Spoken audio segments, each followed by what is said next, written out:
சரக்கு வெளியில வந்து உள்ள போனதில்ல. கருப்பையா கொடுத்த அனுப்பையா.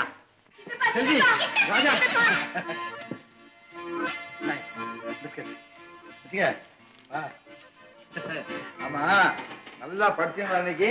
நாங்க நல்லா படிச்சோம். நீ நல்ல சண்டை போட்டியா? சண்டையா? ஆமா, நீ சண்டை போட்டுட்டு வருவ, அப்பா சமாதானப்படுத்துவாங்க. இதெல்லாம் நாங்க தினம் பாக்குறோமே. சித்தப்பா சித்தப்பா, ஒரு நாளைக்கு என்னையும் கூட்டிட்டு போய் எங்க சண்டையை பார்க்க ரொம்ப ஆசையா இருக்கு. சண்டையா பார்க்கணுமா? இந்த பாரு, இன்னைக்கு கூட பெரிய சண்டையா போட்டு வந்திருக்கேன் நான் இங்க. ஆமா. அப்பா வரட்டும் சொல்றேன்.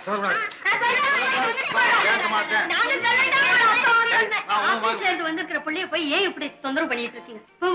போய் படிங்க. இந்த தம்பி பால். இந்தாங்க அண்ணி. ஓ, அண்ணன் இன்னும் வரலையா? இல்லப்பா தம்பி, இன்னைக்கு உன் பாட்டுக்கு வெளியே போயிடாதே. உனக்கு பிடிச்ச